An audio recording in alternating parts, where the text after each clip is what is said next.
საკითხი, რომელსაც დღეს ვაპირებდი, რომლის შესახებაც მე არავის არ მithქვავს. სწორედ აი ამ პრობლემურ საკითხს შეეხება, რაც არის როგორ არ მოგვიცურდეს ფეხი, როგორ არ ავწდეთ უფლის გზას. იმიტომ რომ ეს ფაქტია, რომ დიდი გამოწვევა არის ყოველ თაობაში, ყოველ ეკლესიაში. და ჩვენ არ გვინდა რომ ჩვენ ამ საკითხს უბრალოდ უყურებდეთ, რაღაცა ლამაზი სათვალე გქონდეს მორგებული. ეს არის ფაქტი.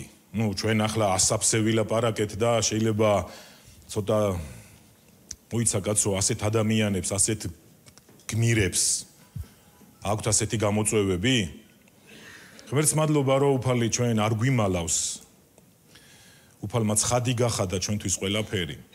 ხანდახან ალბათ ვფიქრობთ ხოლმე რომ რატომ არის რომ ბიბლია გვიყვება წმენის გმირების რაღაც ცოტა უხერხულ და სამარცხვინო ისტორიებსაც. რატომ გვიყვება ბიბლია? რატომ არ დამალა ჩვენთვის რაღაცა ბიბლიამ რომ გული არ გაგვიტყდეს მაგალითად? არა და ეს პირიქით არის. ამით ღმერთი დიდ სიბრძნეს გვაძლევს, გვასწავლის რომ ეს შეიძლება ნებისმიერი ცხოვრებაში მოხდეს. არა იმიტომ რომ ეს ბედის წერა არის. არა, უბრალოდ იმიტომ რომ როცა ვიღაცა არ ფხიზლობს, როცა ვიღაცა არ ფთხილობს, ყველა შეიძლება დაემართოს მსგავსი რა. და იცით ის სიტყვები ძალიან მომწონს ზოგადად ეს ადგილი ძვირფასებო რაც გიამ წაიკითხა რომ კინაღამ მომიცურდა ფეხი. კინაღამ გადაუხვია ჩემმა ფეხმა. ნახეთ, რაც ხადად ნათქვამია.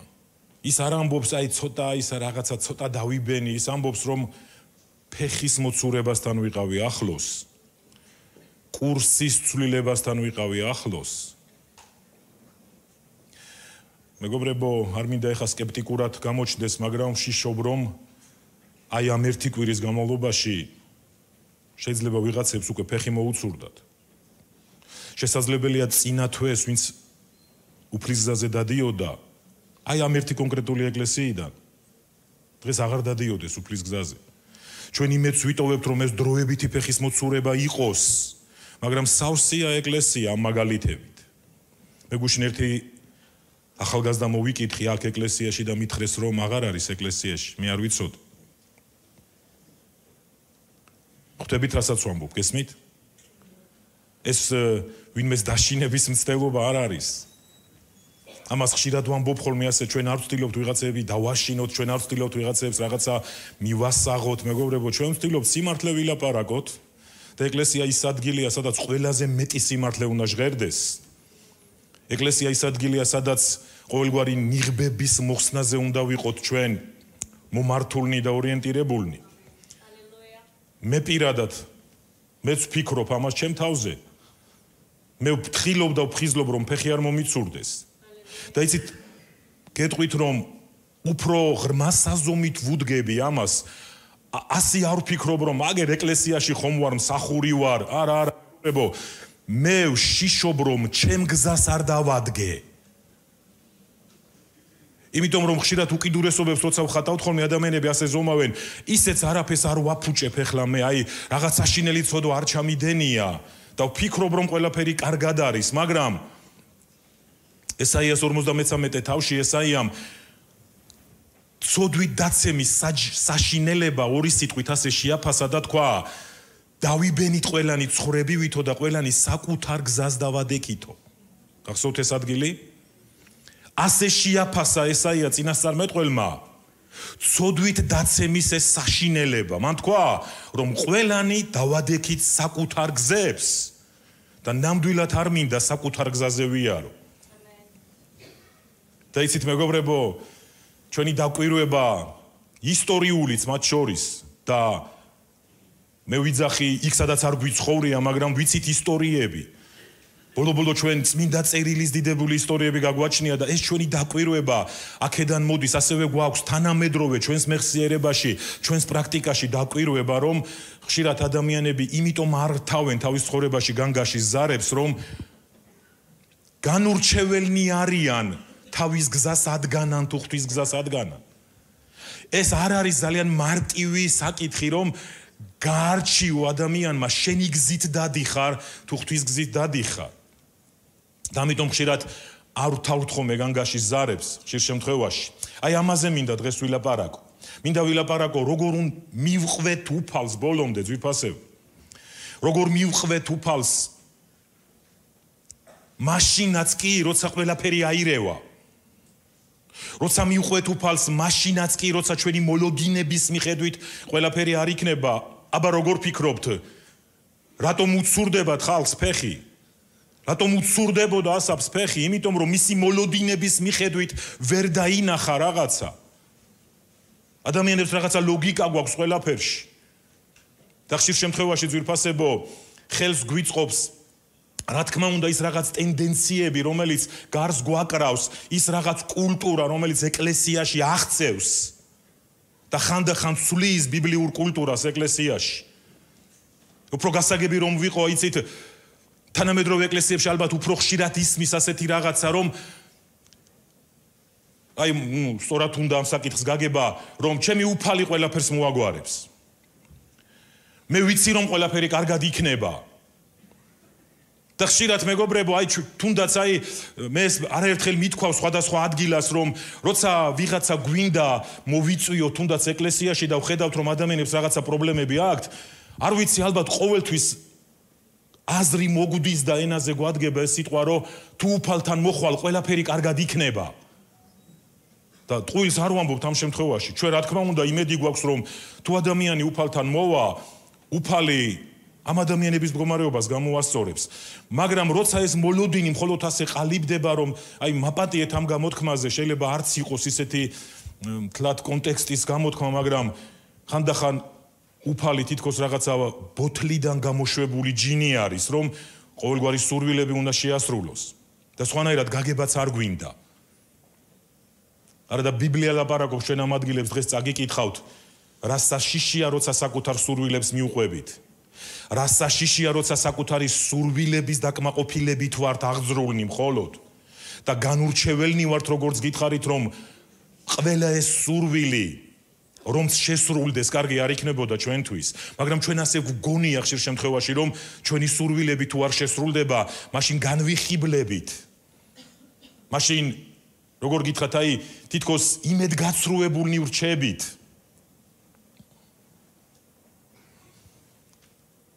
ერთხელ ჩემთან ახალგაზრდა ადამიანი მოვიდა და მითხრა რომ მე ეკლესიას ვტოვებ, იმიტომ რომ გულგატეხილი ვარ რომ ვერ დავქორწინდი.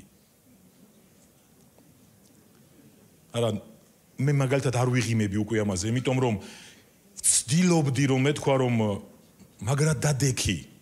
მაგრამ როცა ადამიანი ამბობს რომ აი ორჯერ მქონდა ვიღაცაზე შეთავაზება, ხელი ვთხოვე და იცით ვერ გავაგრძელებ ეკლესიაში სიარულს, მე ვფიქრობდი ღმერთო, როგორია ქრისტიანული ცხოვრება, როგორი ლაბირინთები ახლავს ცხოვრებას, რომ ვიღაცამ შეიძლება ასეთი გადაწყვეტილება, ასეთი აი არ ვიცი რა დავარქვა ამას, სასიცოცხლო, სასიკვდილო გადაწყვეტილება მიიღოს იმის გამო, რომ სადღაცა იმედი გაუცრუდა.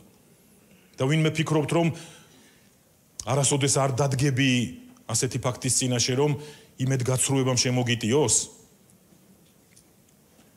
ამიტომ ჩემი მეგობრებო, ჩემი ეს ქადაგება, ჩემი ეს სწავლება დღეს ასე ჟღერს, როგორ რისთვის მიუყვებით იესოს. შეიძლება სათაურიო, რას გვეუბნები, ახლა განა არ ვიცით რისთვის მიუყვებით. მე დარწმუნებული ვარ, რომ ბევრი ადამიანი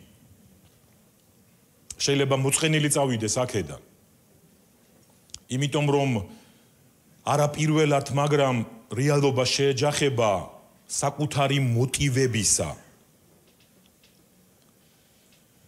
მოტივი ხომ ეს შინაგანი მამოძრავებელი ძალა არის, ჩვენ ხშირად არ ვიცით ადამიანს რა ამოძრავებს, მაგრამ არის ერთი ვინც იცის. არის ერთი ვინც იცის რა ამოძრავებს სინამდვილეში ადამიანს. სანამ შედეგი არ დადგება, ჩვენ არ ვიცით რა მოტივი ჰქონდა ამა თუ იმ ადამიანს. მაგრამ როცა შედეგი დგება, ხშირად უკვე დაგვიანებულია რა იმის გამოსწორება. ამიტომ ეს სიტყვა ძირითადად სწორედ ამ მამოძრავებელ ჩვენი ცხოვრების, ჩვენი ქრისტიანული ცხოვრების მამოძრავებელ შინაგან ძალას შეეხება, რომელსაც მოტივს ან მოტივაციას ვეძახით ხშირ შემთხვევაში. მე ვერ ვიტყვი რომ ეს სიტყვები ხშირად ტრიალებს ეკლესიაში, არ არის ხშირად გამოყენებული სიტყვები, იმიტომ რომ საერთოდ ბიბლიური სიტყვაც არ არის ის. ანუ ბიბლიაში არ გვხვდება პირდაპირ ასე მოტივი ან мотивация, ის ახალი სიტყვებია, მაგრამ ჩვენ ვიცით, რომ ბიბლია ბევრს ლაპარაკობს გულზე. ვიცით, რომ ასე რომ ღმერთი გულს უყურებს და დარწმუნებული ვარ, რომ ჩემი ჩათვლით ალბათ ბევრს არც კი გვესმის ეს რას ნიშნავს, რა ნაწილია, რასაც ის უყურებს, ეს ფიზიკური გულია, რა თქმა უნდა არა. ეს ძალიან სერიოზული საკითხია, მეგობრებო. იმიტომ რომ სინამდვილეში ღმერთის გზაზე სიარული სინამდვილეში წარმოადგენს დიდ სირთულეს. ის შეუძლებლების კატეგორიაშიდაც კი გადის. ჩვენ შეგვიძლია თავი ვიმართლოთ, მე რაც შემიძლია, მაგრამ ნახეთ მეგობრებო, უფალმა იზრუნა, რომ არაფერი არ იყოს ჩვენთვის შეუძლებელი. ის რჩება ძნელი საკითხების კატეგორიაში. სინამდვილეში ნამდვილი ერთგულება, სინამდვილეში უფლის გზაზე სიარული, სინამდვილეში ღვთისმსახურება, მეგობრებო, რჩება რთულ კატეგორიად ჩვენს ცხოვრებაში. და თუ ვინმეს ამაზე ასეთი შეხედულება აქვს, რომ ის ადვილია, ის მარტივია, ან თუ მსახური ხარ და იცით ეს რაღაცა ჰობივით გაქვს და არანაირ სიძნელეს ამაში ვერ ხედავ, მე კითხავდი, რომ მოძრავობ კი ისტორი მიმართულებით?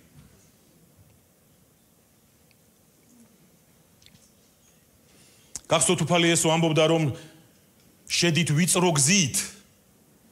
რატომ გიჟი უნდა ვიყო, ეხა მაზოხისტი ვარ, რომ რაღაცა ძნელი გზები, რაღაც სპეციალურად შევიქმნა გრძელი გზები. უფალი არაფერს არ გვიმალავდა, ის ამბობდა, ვიწრო გზაა ეს, რაზედაც გვიწევს სიარული. ეს ვიწრო ბილიკია. სიფთხილით სიარულია საჭირო ძვირფასო ქრისტიანებო. მაგრამ არის დიდი გზატკეცილი გვერდზე. და რა დიდია ცდუნება, რომ რატომ ვიარო ამ რაღაც ვიწროზე, სადაც ძალიან ძნელია ორიენტირება, აგერ გზატკეცილია დიდი და აქვიული. მაგრამ იესო ამბობდა, ვიწრო გზით შეხვალ იქ, სადაც უნდა შეხვიდე. ვიწრო გზით მოგიწევს გავლა. ეს მან ჩვენ სატანჯავად არ მოიფიქრა, მეგობრებო. ეს არის ის საფასური, რასაც ჩვენი ქრისტიანული ცხოვრებით ვიხდით. და ეს უნდა იცოდეს თითოეულმა დამწყებებმაც კი, ეკლესია იმისთვის არის, რომ დამწყებებსაც თავიდანვე ასწავლოს, როგორ უნდა გაიარონ თავისი გზა. იმიტომ რომ ჩვენი ეკლესიები გაცილებით მრავალრიცხოვანი იქნებოდა, რომ ასე არ ხდებოდეს. და თუ მოტივი, მეგობრებო, ჩვენი მოტივი, ჩვენი შინაგანი, ანუ ეს ჩვენი მამოძრავებელი ძალა ის არის, რაც ჩვენში ჩვენს ქმედებებს აღზრავს, მაშინ მტერიც ცდილობს, რომ შემოგვაჩეჩოს არასწორი მოტივი, რომ ჩვენ სადღაც გზა ვეღარ გავაგრძელოთ. ნახეთ ესო რას ამბობდა სულების დახსნაზე, რომ ის ამბობდა, რომ განა ვინმე შეძლებს შევიდეს ძლიერის სახლში, თუ ის არ იქნება განეიტრალებული, მან თქვა, რომ იცით, ის რომ ჩვენ ვიღაცა გვინდა ვიხსნათ, ის რომ ჩვენი ასპარეზი გავიაროთ, იცით, ჩვენ დაცემულ ქვეყნიერებაზე ვცხოვრობ, ჩვენ მტერი გვყავს, მეგობრებო, რომელსაც არ უნდა ის რაც ჩვენ გვინდა, რომელსაც არ უნდა ის რაც ღმერთს სურს. ამიტომ ბუნებრივია ის იქაც ხელს გვიშლის, რომ ადამიანები უფალთან არ მოვიდნენ და თუ მოვლენ, რა თქმა უნდა მე ხელს უშლის იმას, რომ არ მივიდნენ ბოლომდე. იმიტომ რომ რა აზრი აქვს სირბილს მთელი ცხოვრება, თუ ფინიშის ხაზს არ გადაკვეთავ. მთელი სახარება ამას არ გვიყვება? განა პავლე ასე არ წრთვნიდა, ასე არ სწავლიდა, ისე ირბინეთ, რომ გადაკვეთოთ ფინიშის ხაზი, ისე ირბინეთ, რომ ბოლომდის გახვიდეთ. თორემ ალბათ ყველაზე საცოდავი ის ადამიანია, რომელიც ირბენს მთელი ცხოვრება თითქოს და საბოლოო ჯამში ფინიშს ვერ გადაკვეთს. საბოლოო ჯამში ჯილდოს ვერ მიიღებს. ეს არ არის ჩვენი ბედისწერა, ასე იყოს. ეს მიწვირფასებო. ერთი პატარა კვლევა მინდა გაგიზიაროთ. ზოგიერთემ ეს მოისმინეთ კიდევაც აქ რამდენიმე კვირის უკან, ამერიკაში ჩაატარეს წყემსებში ასეთი კვლევა. ეს შეეხება იმას, რომ აი მაგალითად ეს რაღაცა დაღლილობა სულიერი, როცა ადამიანები მსახურებას წყვეტენ, როცა ადამიანები სწორედ ამ ასპარეზზე სიარულს წყვეტენ, ეს წყემსების კვლევა იყო. სადაც დადგინდა, რომ 70% მწყემსების ამბობენ, რომ თუ კი ექნებოდათ უკეთესი სამსახური, დატოვებდნენ მსახურებას. ნახეთ რა ცუდი სურათია. თქვენ არ მინდა ეხლა ასე ხეს საზიზღარი მწყემსები თურმე რა ცუდები ყოფილან, მაგრამ იმ დიდი წეხის გამო რა ცხოვრებაში გააჩნიათ, მეგობრებო. იმ დიდი სირთულეების გამო, რაც ბევრ მათგანს გააჩნია, მიდიან ხანდახან ისეთ ზღვარზე, რომ თუ კი სადმე სხვა რამე სამსახური ექნებოდათ, წავიდოდნენ და გააგრძელებდნენ ჩვეულებრივ ცხოვრებას. და როგორ ფიქრობთ, ეს მარტო შეიძლება მწყემსებს დაემართოთ? ნებისმიერ შეიძლება ეს დაემართოს. ასე რომ დიდი სიფრთხილე, დიდი სიფხიზლე გვჭირდება ამ საკითხის ირგვლივ. შევძლებ ვიყო ყოველთვის ერთგული. შევძლებ ყოველთვის გავაგრძელო გზა. მაშინაც კი როცა ყველაფერი აირევა. და თუ კიდევ მკითხავ შეიძლება აირიოს, თქვენ უკვე გააქვთ ამის გამოცდილება. აქ მყოფი ადამიანების უმრავლესობას უკვე გააქვთ ამის გამოცდილება, რომ ხანდახან რაღაცეები ირევა, ხანდახან რაღაცეები შენი მოლოდინების მიხედვით არ მიდის. და ეს ყველაფერი ძალიან გწვლის, ასაფმა თქვა, კინაღა მომიცურდა ფეხი, ჩვენი უმრავლესობა ხშირად გულწრფელი არ არის. ჩვენი უმრავლესობა ხშირად გულწრფელი არ არის, ასაფი გულწრფელი ამბობს, კინაღამ მომიცურდა ფეხი. კინაღამ გადაუხვიეს ჩემმა ფეხმა. და იცით, მეგობრებო, ის თითქოს რაღაც მარტივ მიზეზს შევხედე და რაღაცას დავაკვირდი, იცით, ეს მისთვის ტკივნეული ის კი არ იყო, რომ შეშურდა მხოლოდ ვიღაცისა. რაღაცაში ვერ გაერკვა, ლოგიკა ვერ დაინახა. იმიტომ რომ ღმერთო თუ კი მე ფასს ვიხდი და ის კიდევ თვით დინებაზე მიშველებული ცხოვრებით ცხოვრობს, ჩვენ ცხოვრებას შორის რატომ არის ასეთი კონტრასტი? და იცით, ღმერთს ასეთი პასუხი არ აქვს, თავი ჩაღუნე მან და გაჩუმდი, არავის არ დააკვირდე. ღმერთს არ აქვს ასეთი პასუხი. იქ ასეთი დასასრულია, რომ სანამ არ მივედი ღვთის სახლში. და იცით, ღვთის სახლში მისვლა იმას არ ნიშნავს, რომ ლოზუნგებს წაიკითხავ და ეხლა დავწყნარდი. ღვთის სახლში მისვლა ნიშნავს, მეგობრებო, ღმერთისგან მოისმინო ყველაფერზე პასუხი. ამიტომ არის ეს დღე, შანსის დღე. აი საგალობელში იყო, რომ ღმერთო, შენ ხმას მოვისმენო და მე მინდაო ქვეყნის კიდეებამდე გამოგყვეო. აგერ ბატონო, მე ღმერთი არ ვარ, მაგრამ ეკლესიაში ღმერთის ხმა ყოველთვის ისმის. რომ ჩვენი მოტივები იყოს სწორი, ჩვენი მიმართულება იყოს სწორი. რომ ვიყოთ გაფრთხილებულნი, რომ ვიყოთ შეგონებულნი, ვიყოთ გაწვრთნილნი, ძვირფასებო, რა სიტყვით ამაზე? აი ყველას გეკითხებით.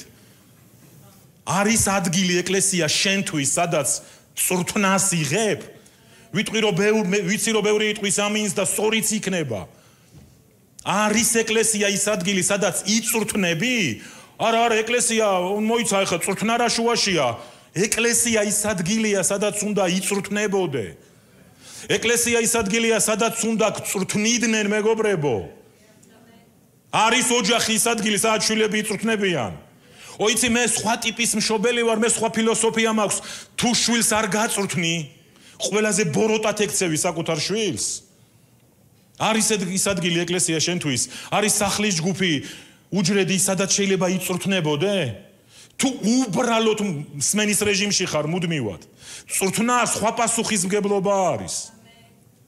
ამიტომ ჩვენ გვინდა დღეს დამწყებიც კი, ახალიც კი, რომელიც აქ არის. იცით, სწორ გზას შეუდგეს, სწორი შეხედულებები უყალიბდებოდეს, ჩვენ ძალიან ძლიერ მაგალითებს მოვიყვანთ, მეგობრებო. ხშირად უნდა დაუსვათ საკუთარ თავს ასეთი კითხვები, რა მომძრავებს? რა არის ჩემი ზურგის ქარი? რა არის ჩემი мотиваცია? რატომ ვაკეთებ იმას, რასაც ვაკეთებ? ან რატომ არ ვაკეთებ იმას, რაც ვიცი რომ უნდა ვაკეთო? მოდი დასვით ეს კითხვა დღეს, აი შენ თავს ახლა კითხე, რატომ არ ვაკეთებ იმას, რაც ვიცი რომ უნდა ვაკეთო? ხო მარტივი კითხვა არის. ვიცი რომ ვიღაცას უნდა შეურიგდე, ვიცი რომ ვიღაცასთან ურთიერთობა უნდა გავასწორო, მაშინ რატომ არ ვაკეთებ იმას, რაც ვიცი რომ გასაკეთებელია? დაუსვი საკუთარ თავს ეს კითხვა. ან იმას რატომ ვაკეთებ, რასაც ვაკეთებ? რატომ ვემსახურები ღმერთს? მეგობრებო, ნუ არ გაგიკვირდეთ, რათში გვჭირდება ასეთი კითხვების დასმა, მე კიდევ გეტყოდით, რომ ხშირად გააკეთეთ ეს. დარჩით ხანდახან საკუთარ თავთან, გამონთავისუფლდით ორომტრიალისგან და ყველა მსახური ხარ, რიგითი წევრი ხარ, ახალი ხარ, კითხვა დაუსვი, რატომ უნდა მივყვებოდე უფალს? როგორც კი ამ საკითხებს, მეგობრებო, გააუბრალოებთ, როგორც კი რაღაცა ლამასათვალეს მოირგებთ, დიდ რისკებს წევთ ამ დროს. მე მინდა ერთი ადგილის შეგახსენოთ, უბრალოდ ამ ადგილებს არ წავიკითხავ, მეგობრებო. იოანეს სახარებაში გვხვდება მე-6 თავში ისტორია, როცა იესო ესაუბრებოდა მოწაფეებს და მე უბრალოდ მუხლებს მოგცევთ 61 მუხში მე-6 თავისა ვკითხულობთ, რომ იესო მიცოდაო, რომ მისი მოწაფეები რტვინავდნენ ამ საკითხების გამო. მოწაფეები რტვინავდნენ. ჩვენ არასდროს არ რტვინავთ, რა თქმა უნდა. ჩვენ იესოს მოწაფეები ჩვენთან რას მოვლენ? მოწაფეები რტვინავდნენ, მოწაფეები გაურკვევლობებს აწყდებოდნენ, ვერ იგებდნენ და რტვინავდნენ. ეს არის ტიპიური ადამიანის მოქმედება. ხო, სიბრძნე იმაშია, რომ სანამ რტვინვას დაიწყებდნენ, სანამ უკმაყოფილებას გამოხატავდნენ, მისულიყვნენ კითხვები დაესვათ, მაგრამ ნახეთ, ეს არის ადამიანური სისუსტე, ისინი იწყებდნენ რტვინვას. ჩვენ თავზე არ ვლაპარაკობთ, რა თქმა უნდა, ჩვენ საერთოდ არ ვართ ის ხალხი, რომლებიც რაიმეთი რტვინავენ, ან რაიმაზე წუწუნებენ, ან რაიმეს საერთოდ უკმაყოფილებას გამოხატავენ. იესო მიცოდა, რომ მისი მოწაფეები რტვინავდნენ. ასე ამბობს ამას იოანე. შემდეგში რა ხდება? იესომ გააგრძელა ეს საუბრები და მე ვკითხულობთ, მეგობრებო, 66 მუხში. ამის შემდეგ ბევრი მისი მოწაფედაგანი უკან გაბრუნდა და აღარ მისდევდაო მას. მოწაფეებზე ვსაუბრობთ, ძვირფასებო. აქ შეცდომა არ არის, მოწაფეებზე ვსაუბრობთ, ვკითხულობთ, რომ ამის შემდეგ როცა იესომ კურსი არ შეცვალა, როცა იესომ საუბრის მიმართულება არ შეცვალა, როცა იესომ ღვინოში წყალი არ გაურია, როცა რაღაცა მათი მოლოდინის და სურვილის მიხედვით არ მოხდა, ერთმა კატეგორიისა მოწაფეებისა გადაწყვიტა გაბრუნებულიყვნენ უკან და აღარ მისდევდნენ მას. და იცით ამის შემდეგ რა ხდება? ალბათ იცით, გახსოვთ. იესო მოუბრუნდა დარჩენილებს და ეუბნება, თქვენც ხომ არ გინდათ წასვლა? მე twins მიფეთქებს ხოლმე ეს, იმიტომ რომ ჩვენ ხომ მაინც როგორია იცი, ოღონდ და იქნება ის სტანდარტსაც იქნებ დავწევდით, იქნებ როგორღაც და ასე შემდეგ, მაგრამ იესო ეუბნება, გინდათ წახვიდეთ და პასუხი მოისმინეს. პეტრემ თქვა, რომ უფალო, სად წავიდეთ? შენ გაქვს ის, რაც არავის არ აქვს. განა პეტრესთვის ყველაფერი გასაგები იყო? შეიძლება პეტრეც იყო მათ რიგში, ვინც რტვინავდა. მე ვივარაუდებდი, ალბათ ის ყველაზე მეტ რტვინავდა. ის ასეთი იყო, ის გამომხატველი იყო. მაგრამ როცა დადგა საკითხი წასვლა არ წასვლაზე, პეტრემ თქვა, არ წავალ. ბოლომდე ყველაფერი არ მესმის, მაგრამ მაინც არ წავალ. მაინც არ დავბრუნდები. მაინც არ მივბრუნდები უკან. მოტივი ეს არის ჩვენი ქცევის და მოქმედების აღმძვრელი მიზეზი, კარგისაც და ცუდისაც. მოტივი ეს ლექსიკონში შეგიძლიათ მოიძიოთ, რა არის მოტივი? მოტივი არის ჩვენი ქმედების აღმძვრელი მიზეზი. ოღონდ მარტო კარგის კი არა, ცუდისაც. ანუ მარტო კარგი ქცევების მიღმა კი არ დგას რაღაც მოტივი. ცუდი ქცევის მიმართაც დგას რაღაც მოტივი. ადამიანს რაღაც ამოძრავებს, როცა ცუდ რაღაცას აკეთებს, მისი ქმედების უკან დგას რაღაც მოტივი. და საერთოდ სისხლის სამართალში ეს თუ აქ ვინმე სპეციალისტია ამისა, მე ძალიან შორს ვარ მაგისგან, მაგრამ გამიგონია, მომისმენია მოტივი დანაშაულში. აი მაგალითად განსაზღვრავს ხოლმე სასჯელს, თუ ასე დამტკიცდება, რომ მისი მოტივი იყო ანგარებით ჩადენილი რაიმე დანაშაული, უმატებენ სასჯელს. მაგალითად განსაკუთრებული სისასტიკით ჩადენილი დანაშაული, ან თავის დაცვით მიზნით ჩადენილი. იცით, წინასწარ განზრახვით და ეს არის სწორედ ის მოტივი, შინაგანი მამოძრავებელი ძალა რა ამოძრავებს ადამიანს, ხოლო მოტივაცია ასე განიმარტება. მოტივაცია არის უნარი, უკვე ჩამოყალიბებული უნარი, შეხედეთ, რომ აკეთო ის რაც საჭიროა, როგორც საჭიროა და როცა საჭიროა. ნახეთ რა მაგარია. ვიმეორებ, მოტივაცია უკვე, რომელსაც შემკვებავ, შენ აყალიბებ სწორ მოტივაციას, ანუ ამ მოტივს, რაღაც მოტივს აყალიბებ, კვებავ სწორად და ყალიბდება სწორი მოტივაცია. მოტივაცია უკვე არის, მეგობრებო, უნარი ადამიანისა, რომ აკეთო ის რაც საჭიროა, როცა საჭიროა და როგორც საჭიროა. დიდება იესოს, აი რატომ არის მნიშვნელოვანი გქონდეს სწორი მოტივაცია ცხოვრებაში და განსაკუთრებით იმ სფეროში, რისთვის უნდა მივყვებოდეთ იესოს. ჩვენი ქცევა და მოქმედება, ჩვენი აქტიურობა და პასიურობა შემთხვევითი არასდროს არ არის, მეგობრებო. ამიტომ მუდმივად უნდა ვამოწმებდეთ ჩვენს მოტივებს და უნდა ვკვებავდეთ ჩვენს მოტივაციას. დიდება იესოს. იგავთა წიგნის 13:12-ში ასეთ რაღაცას ვკითხულობთ. გაცრუებული იმედი გულს ასნეულებს, ასრულებული წადილიკი სიცოცხლის ხეაო. იცით, როცა იმედები ცრუდება ძვირფასებო, ეს უკვალოდ არ ქრება. მე წეხან ამაზე ვამბობდი. და რატომ შეიძლება ქრისტიანებს გვიცრუდებოდეს იმედები? რატომ შეიძლება ძვირფასებო იმედგაცრუებულნი ვრჩებოდეთ იმდენათაც კი, რომ ვერ ვაგრძელებდეთ გზას, ვერ მივდიოდეთ ბოლომდე, ვერ ვაგრძელებდეთ ბოლომდის ერთგულებას? ამას ძალიან დიდი მნიშვნელობა აქვს. იცით, ჩვენი სურვილების აღსასრულებლად ჩვენ ყველას დიდი შრომა გვჭირდება, მაგრამ ხშირად იმედები გვიცრუდება არასწორი სურვილების მიდევნების გამო. ვიმეორებ, თუ რამე გააქვს სურვილი, თუ რამე გააქვს მიზანი, თუ გააქვს ხედვა, ჩვენ უნდა გვახსოვდეს, რომ ჩვენ ამისთვის დიდი შრომა გვჭირდება, რომ ჩვენი სურვილები რომ შესრულდეს, ჩვენი ოცნებები რომ აღსრულდეს, ჩვენი ხედვები რომ განხორციელდეს, დიდი შრომა გვჭირდება, მაგრამ ხშირ შემთხვევაში ადამიანებს იმედები უცრუდებათ იქ, მე ქრისტიანებზე ვლაპარაკობ, როცა არასწორ სურვილებს მისდევენ. მოდით წავიკითხოთ იაკობიდან ცნობილი მეოთხე თავი პირველი სამი მუხლები, საიდან მომდინარეობს ბრძოლები და შეხლა-შემოხლანი თქვენ შორის, თუ არა თქვენივე გულის თქმათაგან, რომლებიც თქვენ საშუალებს შორის იბრძვიან. იაკობი, მეგობრებო, ხატავს ადამიანის ნატურას. ის ამბობს, რომ ადამიანის შიგნით სურვილები ბრძოლობენ. და ეს ყველა ადამიანს ეხება. ყველა ადამიანი ამას ექვემდებარება. ჩვენ ასე ავტომატურად არ ვართ მომართულნი, იმით რა ქვია, ღვთიური სურვილებით. ჩვენ ვიღებთ გადაწყვეტილებებს, ჩვენზეა არჩევანი. რას ავირჩევთ? როგორ სურვილებს გავყვებით? მაგრამ სურვილები მოდის. მათ შორის ძლიერი სურვილები.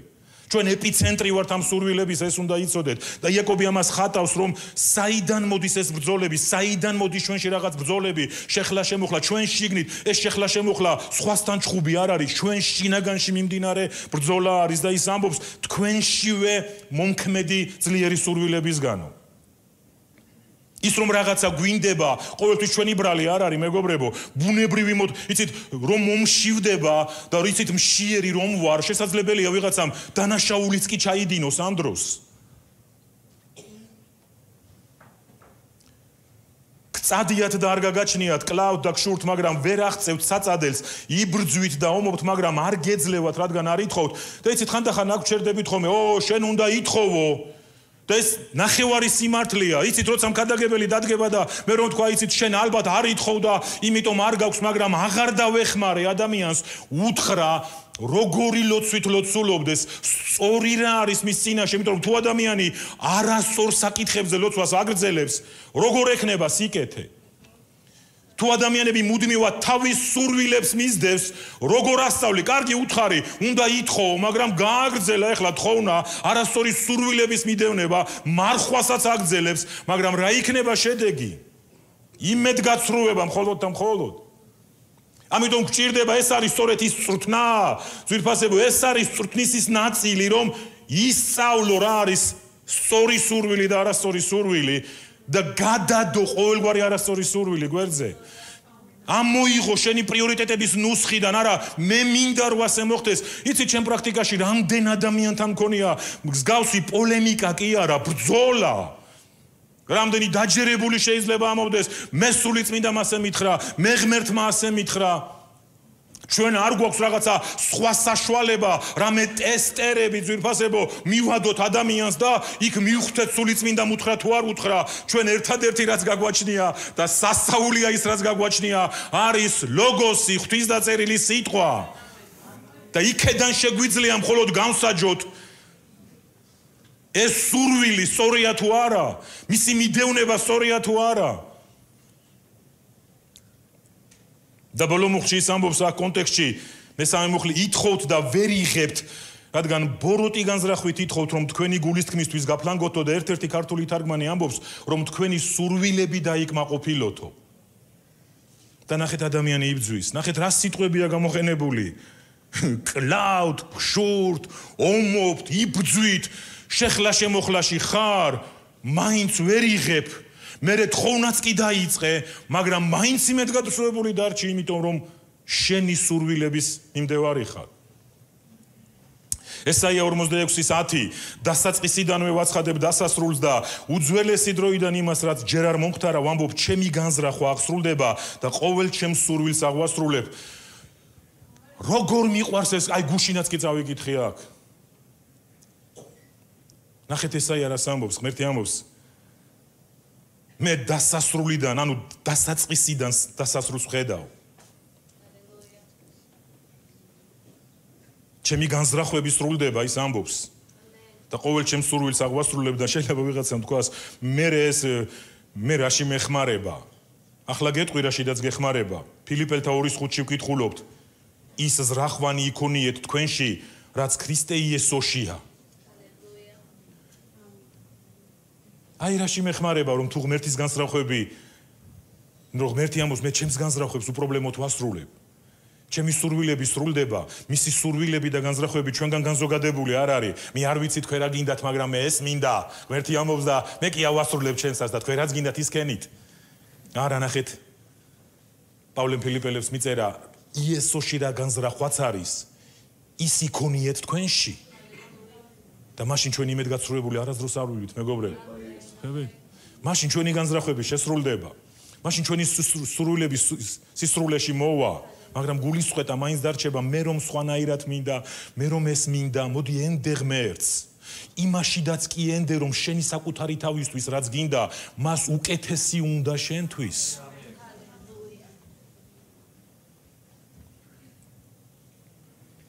როცა არასწორ სურვილებს მიუყვებით, არასწორ ნაბიჯებსაც ვდგავთ, მეგობრებო. ამ დროს მტერი ყოველთვის გვიახლოვდება. ვიმეორებ, როცა არასწორ სურვილებს მიუყვებით, ნაბიჯებიც მოყვება ამ ყველაფერს არასწორი. და ეს ის დროა, როცა მტერი აუცილებლად მოგიახლოვდება. და ერთი მუხლი მინდა, ერთი მონაკვეთი ძველი აღთქმიდან უცებ გადავიკითხოთ საჯულთა წიგნში, მეგობრებო, მე-6 თავში ვკითხულობთ ასეთ ისტორიას პირველი მუხლიდან. საჯულთა წიგნის მე-6 თავის პირველი მუხლი. ბოროტად იქცეოდნენ ისრაელის ძენი უფლის თვალში და ხელში ჩაუგდო ისინი უფალმა მიდიანს 7 წლით. ნახეთ, ბიბლია ამბობს, რომ ღმერთმა ხელში ჩაუგდო. ადამიანებს იცით ხშირად ქრისტიანები ხო ეს ძველი აღთქმა არის. მე აღარ წამოვალ ახლა რაღაც ისულელეში, თითქოს ძველი აღთქმა ის რაღაცა ის არის. ბიბლია ამბობს, არ იქცეოდნენ სწორად და უფალმა ხელში ჩაუგდო ისინი მიდიანს 7 წლით. დამძიმდა მიდიანის ხელი ისრაელს. მღვიმეში გაიკეთეს ბუნაგები მთებში. ისრაელის ძეებმა და მღვიმეებსა და მიუვალ ადგილებში გაიხიზნენ. საოცარი იცით რა არის, მაგრამ კონტრაქტს შეხედეთ, აი შეხედეთ, საიდან სადვარდება ადამიანი. რატომ უარესდება ზოგჯერ ადამიანის ცხოვრებაში? ჩვენ ყველაფერზე გვჭირდება რაღაცა დროს პასუხი. თლად გაღატაკდა ისრაელი მიდიანის გამო და შეღაღადეს ისრაელის ძეებმა უფალს. მადლობა ღმერთს, რომ სადღაცა კუთხეს რომ მივადგებით და ცხვირს რომ მივარტყავთ ხოლმე. მე ზოგჯერ მოვდივართ აზრზე, მოვდივართ საღაზრზე და ისევ უფლით ვიწყებთ საკითხების გადაჭრას. თუმცა რა დანაკარგებიც უკვე განვიცადეთ, რა ტკივილებიც უკვე მივიღეთ, ის უკვე დამდგარი შედეგია. დანახეთ, როცა უფალს შეღაღადეს მიდიანის გამო ისრაელის ძეებმა, მოულინა უფალმა მათ წინასწარმეტყველი. მეგობრებო, როცა ამ კონტექსტს ვკითხულობ, იცით, ალბათ უფრო ლოგიკამ კარნახობს, რომ მოვიდა ღმერთი და ყველაფერი დაალაგა თავის ადგილზე და არა, ამას არ ვკითხულობთ, რომ ღმერთმა წინასწარმეტყველი გამოაგზავნაო. ღმერთმა სიტყვა მისცა მათ. და იცით, ამ სიტყვას რომ წაიკითხავთ, მე აღარ წავიკითხავ, წინასწარმეტყველი მოდის და ლაპარაკობს, მე გამოგიყვანეთ ეგვიპტიდან. იცით, წინასწარმეტყველები მხოლოდ მომავალზე არ უნდა ლაპარაკობდნენ, ჩემი აზრით ძვირფასებო. წინასწარმეტყველები პრობლემებზეც უნდა ლაპარაკობდნენ და ღმერთი ეუბნება, აი ამის გამო ხართ ამ დღეში. ეს იყო წინასწარმეტყველის ფუნქცია. ხო იცით ადამიანებს მე მეგონა იქ მეფე რო ამობდა, იწინასწარმეტყველებდი, ასე გააკეთებდი, მოვიდა წინასწარმეტყველი და თქვა, აი ამის გამო ხარ ამ პრობლემაში. და ღმერთმა გამოგვიგზავნოს მრავალი წინასწარმეტყველი.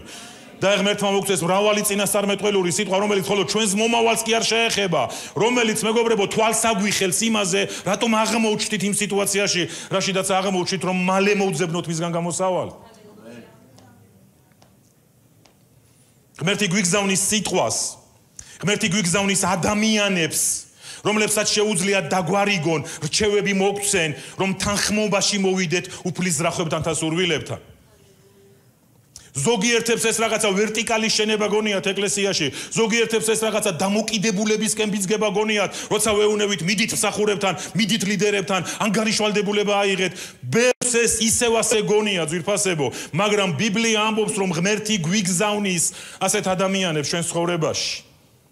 ჩვენ მეცაც გეტყვით, ჩვენ სასიცოცხლოდ გვჭირდება ასეთი ადამიანები, რომლებიც დაგვარიგებენ, რომლებიც კონსულტაციას გაგვიწევენ, რომლებიც მიგვითითებენ, რომლებიც გაგწვრთნიან, რომელთაც წინაშედაც ანგარიშვალდებულები გავხდებით, რომ ჩვენი სურვილები ღვთის სურვილების შესაბამისობაში მოვიყვანო. ეს ძალიან ჭირდება ეკლესიას და ღმერთს მადლობა, რომ ჩვენ გვაქვს ამის გარკვეული კულტურა ეკლესიაში, მაგრამ ვფიქრობ, რომ მეტი და მეტი ადამიანი უნდა ერთვებოდეს ამაში. მე ისიც ძალიან კარგად ვიცი, რომ ძალიან ცოტა მიდის ამისთვის ვიღაცასთან. ჯობია თავისთვის იყოს, ჯობია არავის უთხრა, იმიტომ რომ რაღაცა ისწავლე, რაღაცა ცხოვრებამ გასწავლა, სადღაცა შესაძლებელია დაინახე, რომ მე ის რაღაცა სანდოობა ვერ დავინახე ამაში ან რაღაცა და მთლიანად ჩაიკეტე. მაგრამ ღმერთი გიგზავნის საჭირო ადამიანებს. ადამიანების უმრავლესობა იესოსთან მიდიოდა ან სარგებლის მისაღებად, ან მას შემდეგ მიდიოდა, რაც უკვე სარგებელი მიიღეს. რასაც ვამბობ, მეგობრებო, ტიპიური, უბრალო ბიბლიური ჭეშმარიტება არის. იესოს მიმდევრები ჩდებოდნენ რის გამო, რომ ან სარგებელი მიიღეს იესოსგან, ან მიეღოთ სარგებელი ამის გამო. არაფერი უცხო აქ არ არის. ეს ნორმალურია დასაწყისისთვის, მაგრამ არა მთელი ცხოვრება. მოდი ახლა წავიკითხოთ მათეს სახარების 19:27 მუხლი, მაშინ პეტრემ მიუგო და უთხრა, აჰა, ჩვენ ყოველივე მივატოვეთ და შენ გამოყრებით, რა გვექნება უფალო? ეს არ არის ცუდი კითხვა. ეს ნორმალურია, მაგრამ დასაწყისისთვის. მე უფრო სხვა ტიპის მუხლსაც მოგცევთ, მათეს მე-20 თავში 20-21 მუხლებია, მაშინ მივიდა მასთან ზებედეს ზეთა დედა თავის ვაჟებთან ერთად და თაყვანს სცემდა და რაღაცას თხოვდა მას. მას კითხა, მან კითხა, რა გინდა, ხოლო ქალმა მიუგო, ბრძანე, რომ შენ სამეფოში ერთი ჩემი შვილი შენს მარჯვნივ დაჯდეს, მეორე კი შენს მარცხნივ დაჯდეს. რა ტიპის პროტექცია? ზებედეს ძეები იყვნენ ერთ-ერთი დასაყრდენი მეგობრებო მოწაფეები, მაგრამ მათ დედას გაუჩნდა ასეთი აზრი, ეხლა მე, იმიტომ რომ ის ალბათ ხედავდა, რომ იქ უკვე ისინი ხომ ტიპიურ მილიტარისტურ, იუდეისტურ სამეფოს ელოდებოდნენ, არა იმ სამეფოს, რომლითაც ჩვენ გვწამს და ჩვენ ველოდებით, ებრაული ტვინი ასე იყო მოწყობილი. ისინი ელოდებოდნენ სამეფოს მიწიურს, სადაც ეს ადამიანები პოზიციებს დაიკავებდნენ. ამის გამო დაობდნენ ისინი პირველი ვინ იქნებოდა იქ. და ალბათ ზებედეს ძეები, ხო იცით დედები, რომ დამრიგებლებთან რომ რეკავთ ხოლმე, ჩემ შვილს რატო ნიშანი არ დაუწერე? მე რამდენიმე თვის უკან დიდი ბრძოლის შედეგად ავიღე ყურმილ და დაურეკე ჩემი შვილის მწვრთნელს, ვეუბნები, ჩემი შვილი რატო არ თამაშობს გუნდში?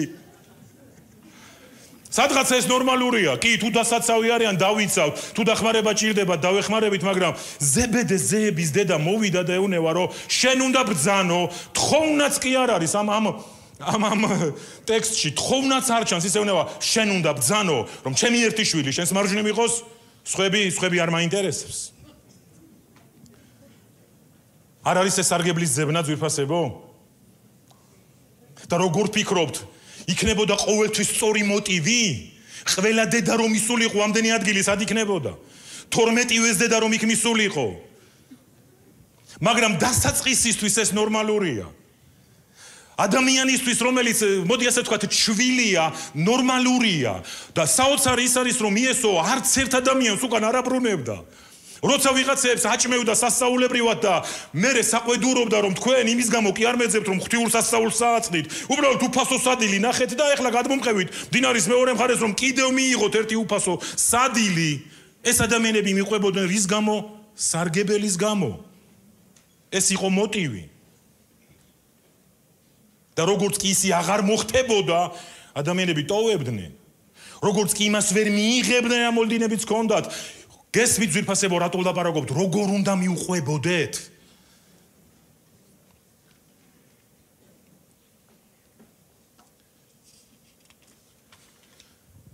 მაშინ რა უნდა იყოს ის ამდენი ვილაპარაკე ამ ნაწილში და დასკვნისკენ? რა უნდა იყოს, რა არის ის სწორი მოტივი, რისთვის უნდა გავყვეთ იესოს? მეგობრებო, მე რაღაცას უცხოს რაც არ გაგიგონიათ არ ვიტყვი, მაგრამ კარგად არის ეს ყველაფერი თავმოყრილი, რომ ჩვენი ფოკუსი გავასწოროთ კიდევ ერთხელ სწორად. ხო იცით ასეთი გამოთქმა არსებობს, თუ არაფერს არ უმიზნებ, რაღაცას ყოველთვის მოარტყამო. თუ არ უმიზნებ, რაღაცას მოხდება. და ქრისტიანი ასე არ უნდა ცხოვრობდეს. არაფერს არ უმიზნებდეს და რაღაცას გაარტყავს. ჩვენ სწორი ფოკუსი უნდა გქონდეს. ჩვენ გზა გვაქვს გასავლელი. ყველაზე უხუცესაც მივმართავ ამ დარბაზში, შენ კიდევ გზა გაქვს გასავლელი. ყველაზე ახალგაზრდას ვეუნები, შენ დიდი ასპარეზი გაქვს გასავლელი. ეს არ არის სპრინტი, ეს არ არის რაღაცა 100 მეტრზე რბოლა, ეს არის მთელი ცხოვრების ასპარეზი. და შეგიძლია წარმოიდგინო მთელ ცხოვრებას რამდენი რყევა მოყვება, რამდენი რყევა მოყვა ჩვენ ცხოვრებას, ვინც უკან მოვიხედავთ, იცით მეგობრებო, რამდენმა რამემ შეგვანელა და მე აღარ მინდა, ნახეთ, ის რამაც მე შემანელა, მე არ მინდა ამან ჩემი შვილი შეანელოს ახლა. ამიტომ მინდა უფრო მეტ მასწავლებლად გავუხდე, მეტ მწვრთნელად გავუხდე ახალ თაობას, რომ ის რამაც მე შემანელა, შენ აღარ შეგანელოს. ის რამაც მე კინაღამ ფეხი მომიცურა, მე ყოს პატიოსნება უნდა და უნდა გითხრა, აი ამ ყველაფერმა მე ფეხი მომიცურა ერთ დღეს. ერთხელ არ მომიცურა. მე მეგობრებო, ვარაუდობ, რომ ამ დარბაზში არიან ადამიანები და ეს სუდი კი არ არის, რომლებმაც არაერთხელ განიცადეს ფეხის მოცურება და მორიგ სტარტის ეპიზოდში არიან დღეს ალბათ. მაგრამ თუ იმას რაც გადაიტანე ცხოვრების გამოცდილებად არ აქცევ, ისევ მოგიწევს, ისევ იქ დაიწყებთ კეპნას. ერთი ასეთი ბიბლიური პრინციპია, რატომ არ მთავრდება ხოლმე რაღაცა ჩვენ ცხოვრებაში, იმიტომ რომ ის გაკვეთილი ვერ მიიღე, რაც უნდა მიიღო მისგან.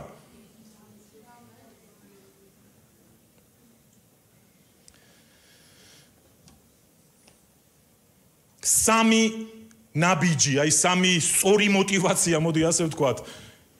რისთვის უნდა მივყვებოდეთ, რისთვის მივყვებით იესოს? პირველი, ჩვენ იმიტომ მივყვებით უფალს, რომ მას ვეკუთვნით, მისი საკუთრება ვართ. ჩვენ არ ვართ მხოლოდ სარგებელზე მოსიარულე ხალხი. თუ ყველაფერი კარგად იქნება, ვიქნები ერთგული. თუ არა და, რა ვიცი მე ხა თუ შემამჩნევენ, თუ მუდმივად წამახალისებენ, თუ მუდმივად ზურგს მომხანენ, ვიქნები მსახური. ხო მარკს წინთ ძვირფასებო, როცა ასე ვამბობ. განა იმას ვამბობთ ამით, რომ არავინ არ უნდა შეგნიშნოს, არავინ არ წაგახალისოს, არავინ მადლობა არ გადაგიხადოს. არა, ამას არ ვამბობთ. პირიქით ვამბობთ, რომ ეს უნდა იყოს კულტურა ეკლესიისა. მაგრამ აუცილებლად სადღაცა მტერი დაგიმარტოხელებს, რაღაცაში გამოგიჭერს და განიხიბლები. ამიტომ ამის გამო კი არ მივყვები. შემიძლია ვიყო ბოლომდე ერთგული, თუ კი სხვების შეწყვიტავენ ერთგულებას. თქვით გაბედულად, მეგობრებო. აი რა გადაწყვეტილება გაქვს დღეს, თუ დაინახავ რომ ირგვლივ ვიღაც არ ერთგულებს, გადაგედება ეს, იქნები ის ადამიანი, ვინც დავირუსტები. თუ შეგიძლია თქვა, რომ ვიქნები ან დამეხმარე უფალო, ვიყო ბოლომდე ერთგული. როცა არავინ არ იქნება ერთგული. როცა მოხალისი აღარ გამოჩნდება, მარტო მე ერთი ვარ, გიჟი ვარ, არ შეიძლება ამ დროს არ მოვიდეს ეს თუნება, შეუძლებელია ეს ხმა არ მოვიდეს, შენ ერთი ხარ სულელი, შენ ერთი ხარ მოხალისე, მარტო შენ არ გაქვს რაიმე საქმე, ამაში ვიხარჯებით ყოველდღიურად ეკლესიებში. მაგრამ ვიქნები ის ადამიანი, რომელიც არ მივიღებ ამ ვირუსს, არამედ ვიტყვი, ბოლომდე ვიქნები ერთგული. იმიტომ რომ უფალს მივყვები იმის გამო, რომ მე ვიცი, რომ მისი საკუთრება ვარ. მე ჩემი ტელეფონი ახლა აქ დავტოვე და ის საქველმოქმედოდ არ დევს აქ, ჩემია. და თუ კი მიხვალ და შეეცდები თუნე მისაღება შეგახსენოთ, მოიცა ეს ჩემია, სადმი გაქვს, იმიტომ ჩემი საკუთრება ჩემთან არის, ჩემია. მეგობრებო, თუ გვესმის რომ მისი საკუთრება ვართ, ეს რაღაც სხვა პასუხისმგებლობაში გვაყენებს ჩვენ. და საიდან ვიცით რომ მისი საკუთრება ვართ? აგერ ბატონო, რომელთა 14 თავი 7-8 მუხლები ვინაიდან არც ერთი ჩვენგანი არ ცოცხლობს საკუთარი თავისთვის და არავინ კვდება საკუთარი თავისთვის. ნახეთ პავლე რაინით ელაპარაკება ეკლესიას, არავინ არ ცოცხლობს საკუთარი თავის. აბა ვისთვის? ვიცით ვისთვისაც? მე იმიტომ მივყვები რომ მისი საკუთრება ვარ. მე გავაცნობიერე, მე ზოგადად ვამბობ ამას, მე გავაცნობიერე, თქვენ გააცნობიერეთ, უნდა გააცნობიეროთ, ღრმად უნდა გააცნობიეროთ, როცა დადგებით აი ამ გამოწვევების წინაშე, კიდევ ერთხელ, კიდევ მრავალჯერ მოგიწევს ამის აღიარება, იმიტომ მივყვები, რომ მისი საკუთრება ვარ, სხვანაირად შეუძლებელია. ვინაიდან არავინ არ ცოცხლობს საკუთარი თავისთვის და არავინ არ კვდება საკუთარი თავისთვის, ვინაიდან თუ ცოცხლობთ უფლისთვის ცოცხლობთ და თუ კვდებით უფლისთვის კვდებით, ამიტომ ცოცხლობთ თუ კვდებით, უფლისანი ვართ, დიდება უფალს თქვი. ეფესელთა მეხუთე თავი 25-27 მუხლები მამაკაცებო გიყვარდეთ თქვენი ცოლები ისევე როგორც ქრისტემ შეიყვარა ეკლესია და თავი გასწირა მისთვის მამაკაცების ცოლებისადმი სიყვარულზე ახლა ვლაპარაკობთ უპირობოდ უნდა გვიყვარდეს მაგრამ ნახეთ აქ არის საუბარი რაზე ქრისტემ შეიყვარა ეკლესია და თავი გასწირა მისთვის ის ვინც თავი გასწირა ეკლესიისთვის განა ვის ეკუთვნის ახლა ეს ეკლესია განა პარადოქსი არ არის ეკლესია მეს არ იცოდეს რომ ის თავის თავს კი არ ეკუთვნის ის მას ეკუთვნის ვინც მისთვის თავი გასწირა ეს ძალიან მარტივი ჭეშმარიტება არის მეგობრებო რათა წმინდა ეყო იგი და განეწმინდა წყალში გამბანით თავისი სიტყვის მეშვეობით და 27 მუხლი და ასე წარედგინა თავისთვის დიდებულ ეკლესიად. ვიღაცებს გონიათ რომ ეს რაღაცა ინსტიტუტი ისე სადღაციდან გაჩნდა, ხოლო ბიბლია ლაპარაკობს რომ ქრისტემ ეს ყველაფერი გააკეთა რომ თავისთვის პატარძალი წარედგინა, თავისთვის დიდებული ეკლესია წარედგინა, თავისთვის ეკლესია მისია ძვირფასები. ჩვენ მას ვეკუთვნით. მეორე კორინთელების 5:15 ქრისტე კი ყველასთვის მოკვდა, რათა ცოცხლებმა თავიანთთვის კი აღარ იცოცხლონ, არამედ იმისთვის, ვინც მათთვის მოკვდა და აღსგა. ამ საკითხულიდან მეგობრებო, რომელი მუხლი არ ქონდათ საკითხული? ყველა. ქრისტე კი ყველასთვის მოკვდა, რომ ცოცხლებმა საკუთარი თავისთვის აღარ იცოცხლონ. მე იმისთვის უნდა მივყვებოდე უფალს, რომ მისი საკუთრებაა. იქამდე უნდა წავყვე, სადაც მეტყვის, იმიტომ რომ მისი საკუთრებაა. ის არის მე საკუთრე. ის განაგებს ჩემს ცხოვრებას. მას შემდეგ რაც იესოს თავი გადავეცი, ჩემს თავზე უფლება დავკარგე.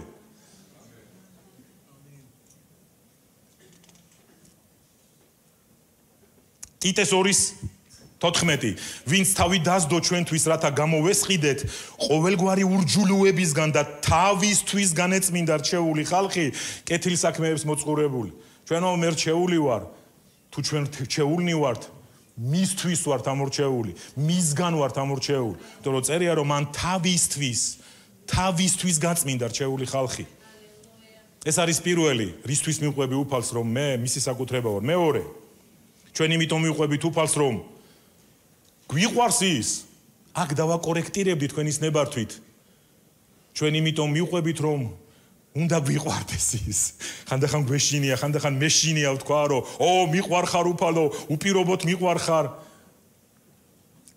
მეორე რჯულის 10:22 ახლა რა სიტყავს უფალი შენი ღმერთი შენგან ისრაელ მხოლოდ იმას რომ გეშინოდეს უფლის შენი ღმერთის დადიოდე მისი გზით გიყვარდეს უფალი ღმერთი შენი და ემსახურო მას მთელი შენი გულით და მთელი შენი არსებით ამ მუხლში არის გადმოცემული მთელი სახარების სული და გული რა სიტყავს უფალი რომ მისი წმინდა შიში დადიოდე მისი გზით გიყვარდეს ის და შენი სიყვარულიდან გამომდინარე ემსახურო მას რისთვის მივყვები უფალს იმიტომ რომ მიყვარს ის მაგრამ რატომ მიყვარს ის? ან როგორ მიყვარს ის?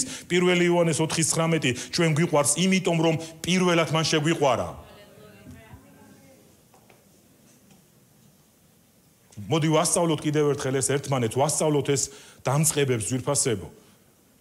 გუშინ ახალგაზრდებს კითხვა დაუსვი, შეუცვლი ხარ თუ არა სხვის სიყვარულს თქო. ზოგიერთმა აწია ხელი. ეს რას ნიშნავს ეს?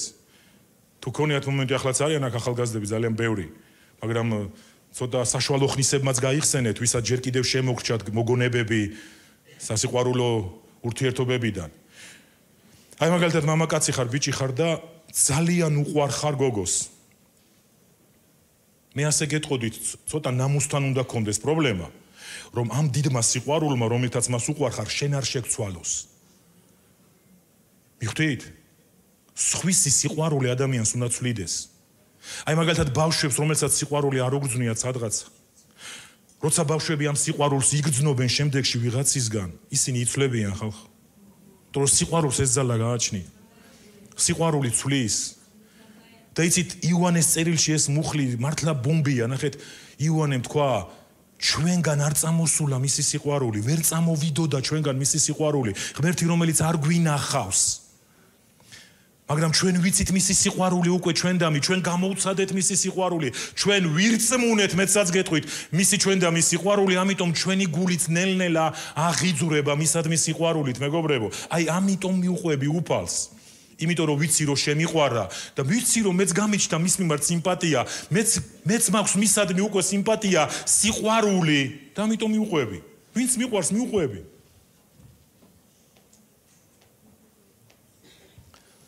მათე 10:37 ვისაც მამა ან დედა ჩემზე მეტად უყვარს, ის არ არის ჩემი ღირსი, ვისაც ძიანასული ჩემზე მეტად უყვარს, ის არ არის ჩემი ღირსი. ნახეთ რა თქვა იესო, ძვირფასებო.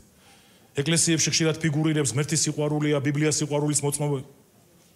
დიახ, ღმერთის სიყვარულია, მაგრამ მე ყოველთვის ვცდილობ ეს დავაკორექტირო. ის რომ ღმერთს უყვარვართ, მეგობრებო, იმას არ ნიშნავს რომ ღმერთი მზად არის და სურს ცალმხრივი სიყვარულით იყოს მუდმივად დაკავებული. ღმერთს სურს, იცით რა? მან რომ შეგვიყვარა, მას სურს ჩვენც მიგვიყვანოს იმ მდგომარეობამდე, რომ ჩვენ შევძლოთ მისი სიყვარული. შეგიძლიათ თქვა ამენ? ეს არის სიყვარულის არსი. ის კი არა მხოლოდ, რომ ღმერთს უყვარვარ და ეს არის მთავარი, ღმერთს სურს მიგიყვანოს ისეთ მომენტამდე, იმ შეგნებამდე, იმ შემეცნებამდე, რომ შენც უკვე საპასუხო სიყვარულს გამოხატავდა იმისთვის. აი წავიკითხეთ, ვისაც მამა ან დედა ჩემზე მეტად უყვარს, ის ეჭვობს, ის ეჭვიანია? კი, ერთგან წერია რომ ის ეჭვიანი ღმერთია, მაგრამ არა იმ გაგებით, როგორც ჩვენ ხშირად გვესმის ეჭვიანობა. მათეს 22:27-28, როცა მას კითხეს, რა არის ყველაზე დიდი მცნება, მან უთხრა, გიყვარდეს უფალი ღმერთი მთელი შენი გულით, მთელი შენი სულით, მთელი შენი გონებით, ეს არის პირველი და უდიდესი მცნება. ასე რომ რისთვის მიყვები უფალს, იმისთვის რომ მიყვარს. მაგრამ ეს ჩემი სიყვარული, მის სიყვარულზე გამოხმაურება არის ჩემდამ. და ერთი ასეთი ეს ადრეც თქვია აქ, რომ ყოველთვის ვერ დაგიჭერს ღმერთის შენდამი სიყვარული, როცა ადამიანები მხოლოდ ამაზე არიან დამოკიდებული. არ უყვარდა პეტრე იესოს? გეკითხებით. მაშინ რატომ ჩავარდა პეტრე იმ სიტუაციაში, რაშიდაც ჩავარდა? მაგრამ შემდეგში რატომ გაძლო პეტრემ უარეს სიტუაციებში? იმიტომ რომ მან გააცნობიერა და მან მისი სიყვარულის გაპრაქტიკება დაიწყო. ამან დაიჭირა შემდეგში პეტრე. ეს ერთის სამარცხვინო ისტორიასავით ჟღერს, ძვირფასებო, გახსოვთ, როცა იესო ლაპარაკობდა, რომ ყველანი თუნდებით, ყველანი მიმატოვებთ, გაიხსენეთ ეს ადგილი. ვინ იყო პირველი, თუ გახსოვთ, ვინც თქვა, არა უფალო, მე არასდროს არ დაგტოვებ. მე არასდროს უფალო, შეიძლება ყველა იყოს ეს, მაგრამ მე არა. და იესო მოუბრუნდა და ეუბნება, სანამ მამალი იყივლებს, მოასწრებს სამჯერ ჩემს უარყოფას, 4-ვე სახარებაში მოვიძიე, 4-ვე სახარება ამბობს და ლუკას მახარებელი ასეთ რაღაცას ამბობს, როცა მამალმა იყივლაო, მობრუნდაო იესო, შეხედაო პეტრეს, პეტრე ყველაფერს მიხვდა და დაიწყო ტარე ტირილი. ნახეთ როგორ თითქოს არაეთიკურად ჟღერს. მობრუნდა იესო და რავლის მეტყველის სახით გადახედა პეტრეს. იმიტომ კი არა რომ ნიშნი მოუგო, ძვირფასებო, იმიტომ რომ მიხვდეს უნდა ადამიანი, რას შეუძლია მისი დაჭერა სინამდვილეში. იეშუანავეს ძე 23:11 ძალა დაატანეთ თქვენ თავებს რომ გიყვარდეთ უფალი თქვენი ღმერთი. ძალა დაატანეთ, ძალის ხმევა გამოიჩინეთ. რა ვქნა ეხლა შემიყვარდა ხანდახან ახალგაზრდები ამბობენ. ან რა ვქნა ეხლა არ მიყვარს. ძალა დაატანე თავს. ძალის ხმევა გამოიჩინე. დაახლოებით იგივე სიტყვა არის გამოყენებული ერთ კონტექსტში, როცა იესო ამბობს, რომ ღვთისამეფოს ძალის მხმეველნი დაიმკვიდრებენო. ვინც ძალის ხმევას ხარჯავს იმისთვის, რომ შეიყვაროს უფალი მთელი გულით, მთელი ძალით, მთელი გონებით, ეს არ არის მეგობრებო ესეთი რაღაცა თითის გადკაცუნების რაღაცა მომენტი, რომ всё, შევიყვარე, всё, გადავწყვიტე, всё, მიყვარხარ. და მესამე და ბოლო. ჩვენ იმიტომ მივყვებით მას, რომ მისი სამეფო გვინდა დავიმკვიდროთ. საუკუნო სიცოცხლეში გვინდა შევიდეთ. ამის გამო მივყვებით. მარკოზი 9:47 თუ შენი თვალი გაცდუნებს, ამოითხარე იგი გირჩევნია ცალი თვალით შეხვიდე ღვთის სამეფოში, ვიდრე ორი თვალი ჰქონდეს და ჩაუქრობელი ცეცხლის გეენაში იქნე ჩაგდებული. როგორც ბევრ საკითხში მეგობრებო, ამ საკითხებშიდაც არის უამრავი სწავლება, უამრავი შეხედულება. არის თუ არა ჯოჯოხეთი ტანჯვის ადგილი, ან არის თუ არა ეს მხოლოდ ეს ორი ალტერნატივა, ან ზეც, ან ჯოჯოხეთი. ჩვენ ასე გვწამს ჩვენი ეკლესიები ამას მივყვებით ამ სწავლებას. ცოტა ხნის უკან ასეთი სერია ვიქადაგე ეკლესიაში სინამდვილეში როგორია ზეცა, იმდენი კითხვები მივიღე შემდეგში მეგობრებო, რომ ვთქვი ნეტა არ მეკადაგნა, ნეტა არ მესწავლებინა. ადამიანებს გაუჩნდათ უამრავი კითხვა, იქ როგორ იქნება, ცხოველები თუ ეყოლებათ, რა ქვია, ტანსაცმელი თუ ექნებათ, საჭმელს როგორ თევზი თუ იქნება. მაგრამ იქ ჩვენ ვისაუბრეთ მეგობრებო სწორედ იმაზე, რომ მოტივი ჰქონდეთ ადამიანებს, ის რაც უფალმა გვითხრა, რაც სიტყვაში ღმერთმა გაგვიცხადა, რისი გაგების უფლებაც მოგცა უფალმა მისი სიტყვიდან, თორე დანარჩენში არ შევდივართ, ფილოსოფიებში არ უნდა შევიჭრათ, რომ ზეცა ეს არის დიდებული ადგილი. ზეცა ეს არის წარმოუდგენელი ადგილი ძვირფასებო. ზეცის ნეტარება და ისიც ამაზედაც ის კარიკატურული შეხედულებები მე რაც დამხვდა, მე რისიც მჯეროდა მაგალითად დაახლოებით, შეიძლება გაგეღიმოთ ეხლა რომ, თეთრთანსაცმელს შაგვაცმევენ, საკუთარი ღრუბელი გვეყოლება, იმიტომ რომ მანქანები არ იქნება, ქნარი ხელში და მთელ მარადიულობას ესე, აქედან იქით, იქედან აქეთ, დაახლოებით ეს იყო ჩემი გაგება ზეცის და მარადიულობის შესახებ.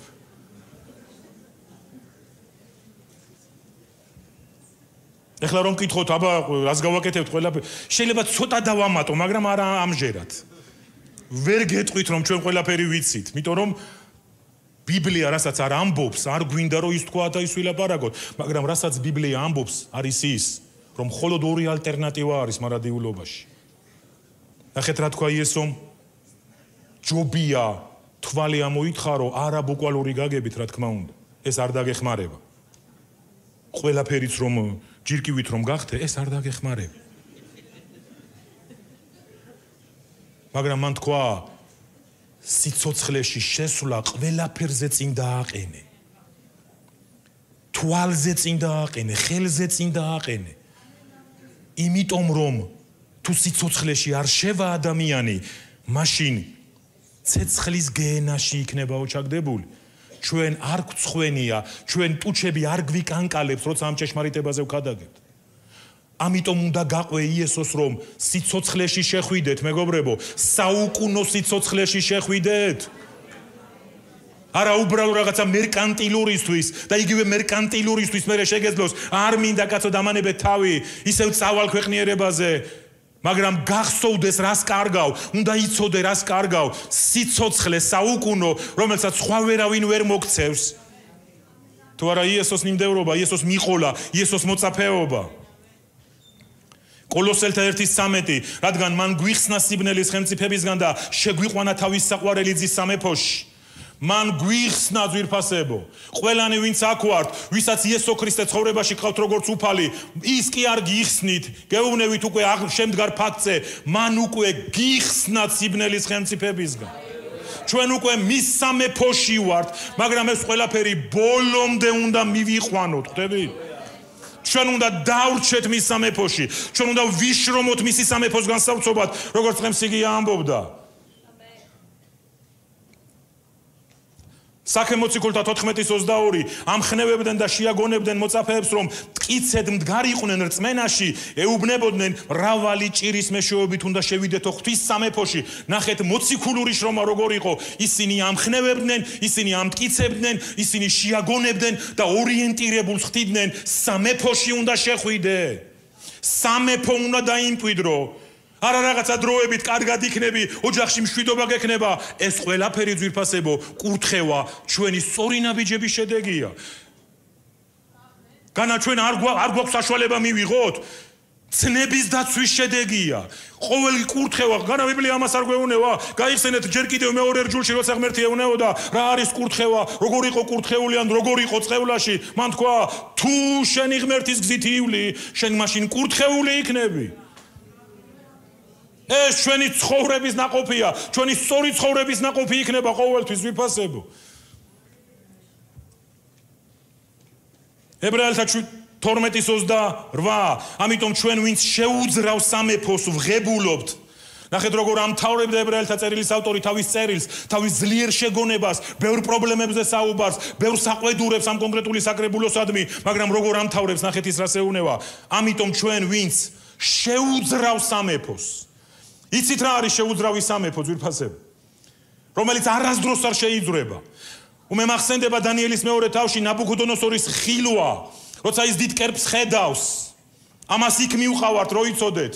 ხედავს თუ ვერ გებულობს რა არის ეს კერპი, თავი ოქროსი, მერე ვერცხლი, მერე სპილენძი, მერე რკინა, მერე თიხა და დანიელს მიეცა განმარტება და მან ყველაფერი დაუსახელა. ეს იმპერია ბაბილონია, ეს იქნება მიდია სპარსეთი, ეს იქნება საბერძნეთი, ხოლო ეს თიხა და რკინა შერეული თიხა ეს არის რომის იმპერია და იქ დანიელი ეუბნება საკვანძო სიტყვას ამ სამეფოს დღეებში ღმერთი წამოსწევს თავის სამეფოს რომელიც იქნება შეურყეველი, ის ყველაფერს შეარყევსო, ხოლო თვითონ არასდროს არ შეირყევა, დაფუძნდება მთელ დედამიწას ავსებსო. აი ამ სამეფოს ვიღებთ, შეურყეველს. ამიტომ ნახეთ რას ეუბნება, რადგან ასეთ სამეფოს ვიღებთ, გამოვიჩინოთ მადლიერება, რომლითაც ვემსახურებით ღმერთს, სათნოთ, მოწიწებით და მოშიშებით. ამისთვის მივყვებით იესოს. ის გვაძლევს ამ შეურყეվել სამეფოს. მე კი მადლიერება უნდა გამოვიჩინო და მოწიწებით და მოშიშობით უნდა ვემსახურო მას ჩემი ხიზნობის დროში. გვახსოვდეს მეგობრებო, ჩვენ უნდა ვთქვათ უარი სრულ ოპტიმიზმზე, ილუზიებზე.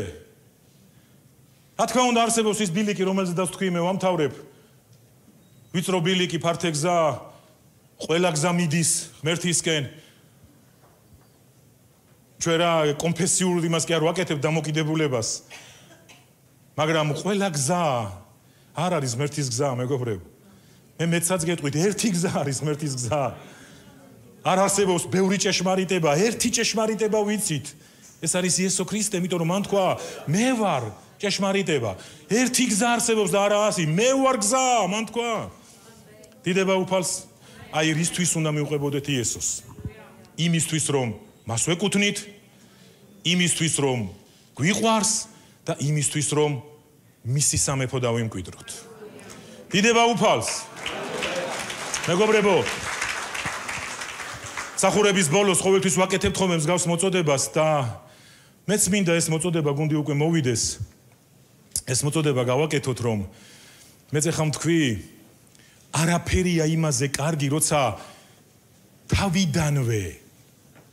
თავიდანვე სწორ კურსს აიღებ, სწორი მოტივით დადგების, ფოკუსს გაასწორებ. მე პირადად ვიფასებო ჩემს ქრისტიანულ ცხოვრებაში ბევრი წვალება გადამხდა, ბევრი ფეხის მოცურება, იმიტომ კი არა რომ ვინმეს ვაბრალი, უბრალოდ იმიტომ რომ რაღაც საკითხებში მეც როგორც ბევრს რაღაცები არასწორად დავიწყე. არასწორი მოლოდინებით, არასწორი სურვილებით ვეჯახებოდი ამ ყველაფერს, ბევრჯერ ტკივილებში გავდიოდი და ის რასაც დღეს ვყვები ერთელი ცხოვრება კი არ არის რაც ვიცი. ასე რომ თუ კი აქ დარბაზში დღეს არის ვინმე ადამიანი ვისაც სურს რომ იესოს გაყვეს, ეს არის ერთ-ერთი ყველაზე სწორი გადაწყვეტილება, ყველაზე მნიშვნელოვანი გადაწყვეტილება. გაყევი იესოს. ის არის ყველაზე სანდო მეგზური ძვირფასო ადამიანი. ის რაც თქვით, ის არის ვის ამის მოცემა შეუძლია. ის არის ვინც შენს იმედ გაცრუებებს შეამცირებს იმის გამო რომ გასწავლის როგორი ქონიო სწორი სურვილები. ის არის ის ვინც შენს ამ ფეხის მოცურებებში, აი ამ შენს მერყეობებში არ დაგტოვებს, დაგეხმარება, ხელს მოკიდებს, გამოგიყვანს. ის არის ის, ვინც შენ სიცოცხლეს დააზღვევს. ის არის ის, ვინც იმ სიკვდილის შიშს, იმ მომავლის გაურკვევლობის შიშისგან განთავისუფლებს და ერთ დღეს გარწმუნებთ შიშის გარეშე გაიღვიძებ. რამდენს ტანჯავს იცით სიკვდილის შიში. მე ვიყავი ადამიანი 16 წლის ასაკში, დეპრესია მქონდა სიკვდილის შიშის გამო. ხო უცნაურია, ვინ ფიქრობს 16 წლის ასაკში სიკვდილის შიშზე? დამიჭირა ეშმაკმა და მომიწამლა ცხოვრება. ღამე ოთახში ვეღარ ვჩებოდი. ერთადერთი ფიქრი იყო, რომ დავბერდები და მოვკვდები, რა იქნება მერე? და ეს გახდა ჩემი მაბიძგებელი ღმერთის ძებნისკენ. და დღეს ახლა გმირობაში არავინ ჩაუმართვათ, მაგრამ რადგან სიკვდილი გარდაუვალია, ამას შევეგუე და ძალიან აღარ მეშინია სიკვდილი. აღარ მტანჯავს ეგ. მოდი წამოვდგეთ.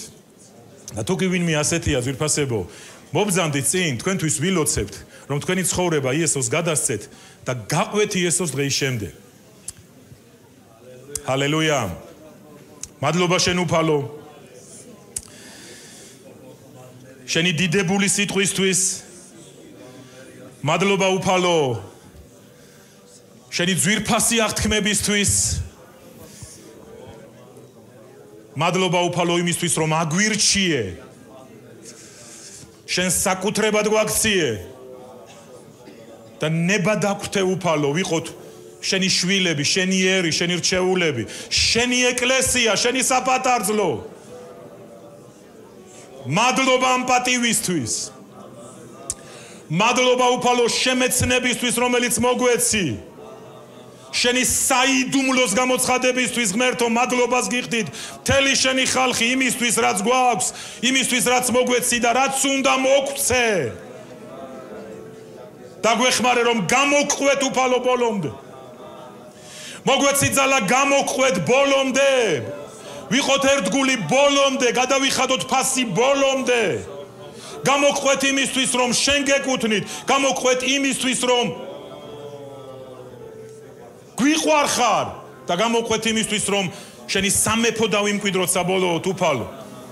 გაასწორე ყოველი არასწორი მოტივი დღეს ამ ადგილას. და თითოეულ ადამიანს მიეცით ძალა, განაახლონ საკუთარი გადაწყვეტილება, განაახლონ საკუთარი მიძღვნა შენს წინაშე.